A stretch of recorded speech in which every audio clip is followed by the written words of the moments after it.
the one and only Yanaminah. She's a multidisciplinary storyteller and public speaker of Sierra-Leonean and Liberian descent.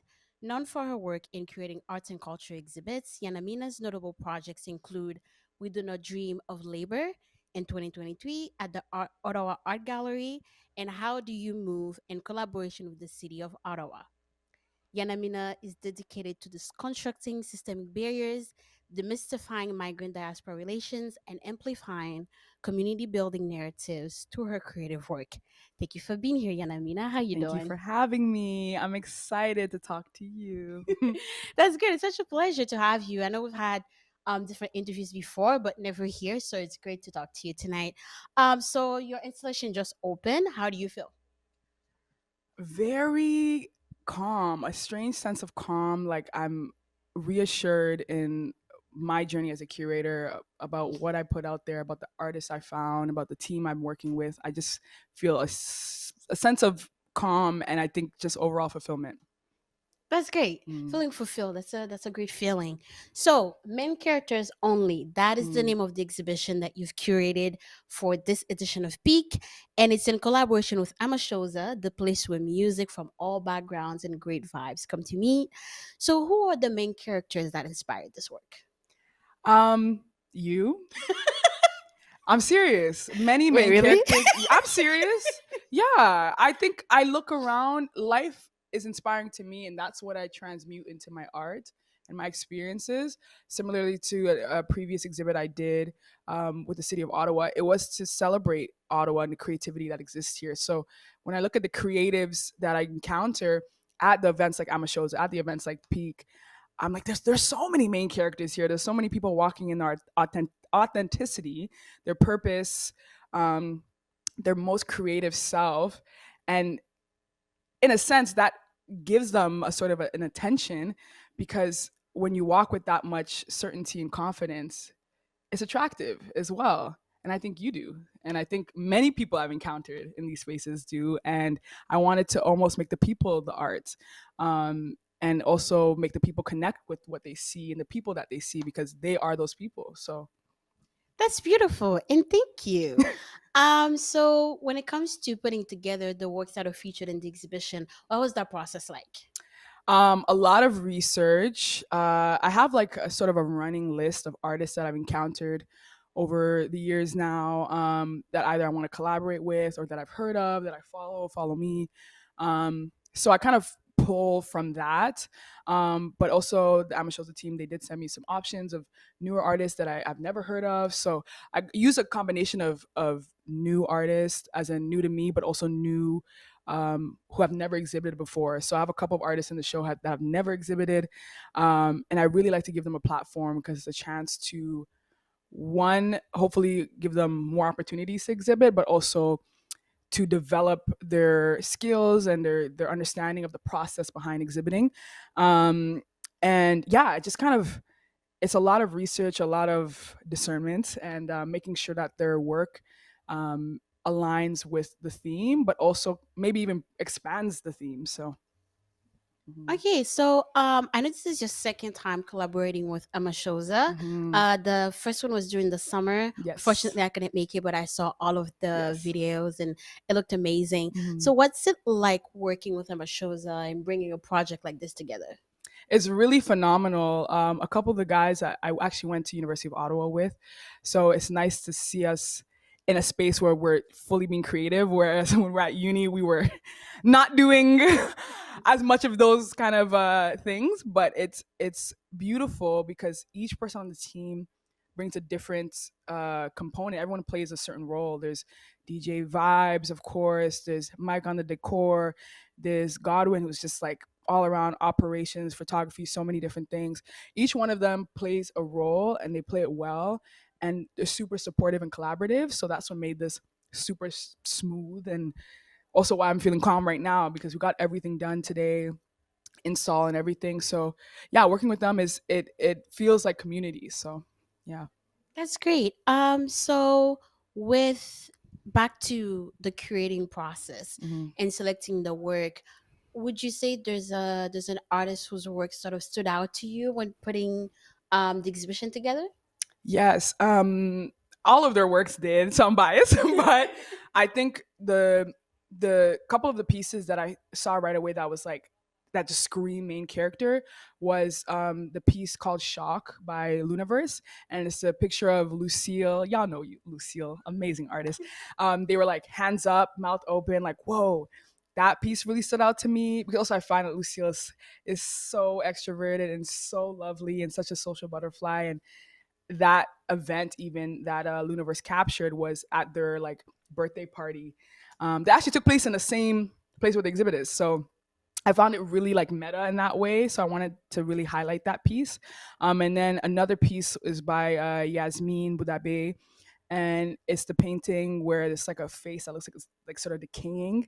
And then it's like a hand and it's mixed media. And it's just super abstract, but also figurative. And yeah, I love that. That person just seems like they're just carrying themselves with confidence in a certain way, no matter what they look like. And I think, yeah, that's some main character energy right there. So, Perfect. mhm. And for people who don't know, where is the exhibit currently at, or is it located in the building? Third floor, Black Box Studio. But the other space that we curated is the theater space that's connected to it. But yeah, the exhibit's in the Black Box Studio. Okay, perfect. Mhm. So, you of course created the artistic aspect, like the visual art aspect of how Mhm. my show's alive. But we know that there will be performances by DJ Mhm. Vibes, and others as well. So, how do you mm, infuse the two together, like having the music Mhm. and then having the visual art?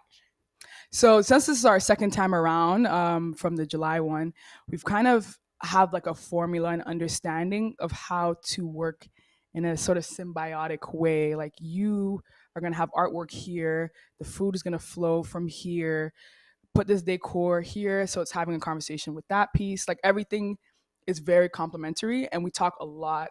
So we make a lot of considerations and adjustments and compromises to ensure that everybody's vision comes to life, but is compatible with each other. And yeah, I think it's just overall like visually, sonically interesting. And we just make sure that, of course, it's accessible and not overwhelming because that sometimes can be like there's too many things happening at once. But we really balance it out because we have the two rooms, and just like in July, we had a top floor and a bottom floor. Were able to like spread out a lot of the types of art. Mhm. Great. So in the Mhm. beginning, I asked you how you felt, and you said you felt calm, Mhm. and I find that's interesting Mhm. because you have currently, that I'm aware of, because you never know what she's up to, two True. exhibitions under your belt, which is no small Yes. feat because I know you didn't start with curating. Yeah. So from the beginning and to now, Mhm. tell me a bit about that journey. Woo, cha. Yeah, so I've been curating for like 2 years now, literally 2 years, and a couple weeks. This is technically because I've done three exhibits. This is my third exhibit this year. So I've done about four, and I'm working on my fifth one for next year. And it's wild to even say that. Like I never expected this to for me to take it this far. I just thank God first and foremost, and I really believe that this is a large part of my purpose and what I'm meant to be doing because it's flowed from me in such a natural way. I didn't study this. I didn't. I mean, I studied international relations and I was doing policy and a lot of human rights work and community work, which I still feel like that's infused in what I do. But to take this route as a curator has been super transformative, and I feel like I'm walking in alignment with what I'm meant to be doing.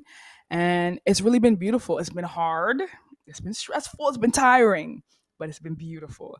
And I've learned through each exhibit, each encounter, each artist, each collaborator. So yeah, I think it's been a wonderful journey.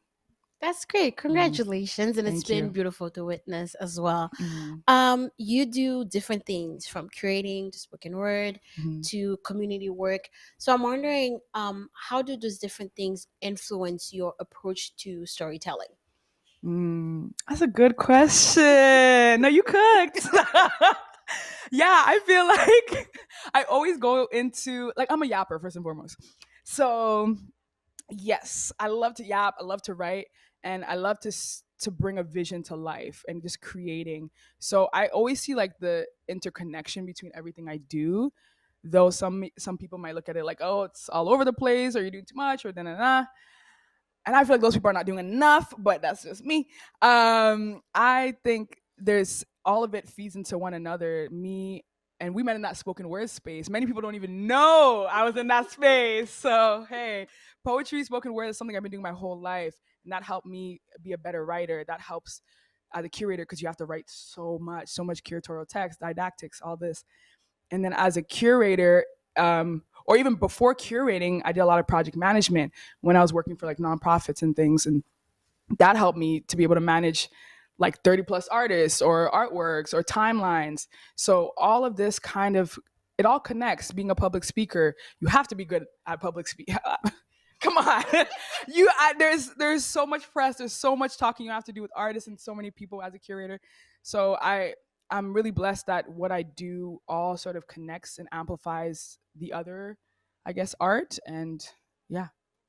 I love that yappers are up. It's literally two yappers telling each other exactly. Mm-hmm. That's what.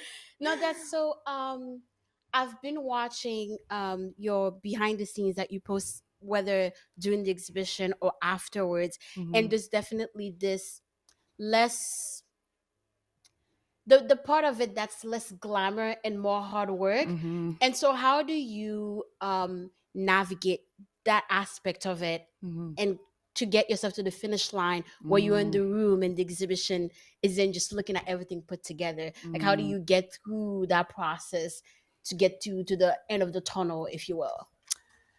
First and foremost, with God.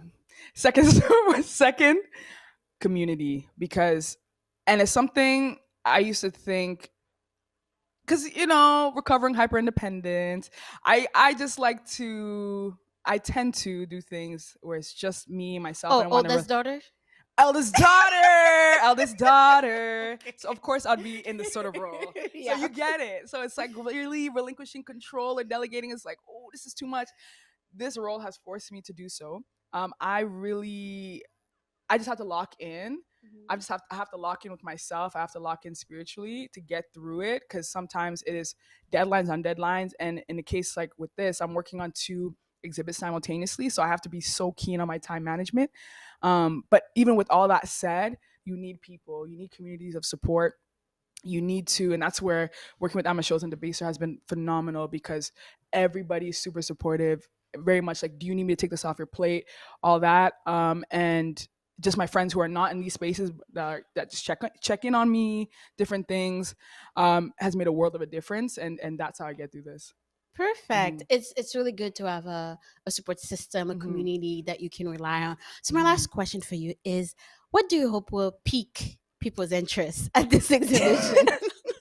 um all of the artwork, I just think that each one can speak to somebody, and I hope that they're inspired themselves. If they're playing a supporting role or a passive role in their life, that they become the main characters they're meant to be, because we're all meant to be that, and not in a way that's detrimental to other people, of course, but in a way where we see ourselves as important in our lives, and we honor ourselves in that way. Not too much, but enough where it's healthy.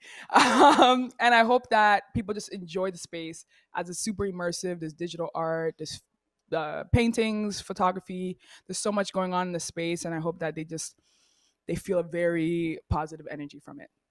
Great. Mhm. Well, unfortunately, we have to wrap up. It's been a pleasure speaking with you. We You could as be well. doing this all night, but it's great to see all of the work you've done Thank from you. Within a Dream of Labor. I remember being at the reception night. It Mhm. was from that moment to now. It's just been beautiful witnessing your journey. Thank Thank you you. for being here. Do you have any last thing you want to say to our audience watching live?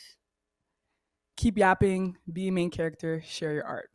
All right, thank you. Well, this was Yanaminah. She has curated main characters only here tonight an arts court for Debasers Peak, which is our winter edition. So if you hear on the grounds, please make sure to check it out. If not, well, just follow Yanaminah. There will be something else that you can go to. Thank you, and we'll be back.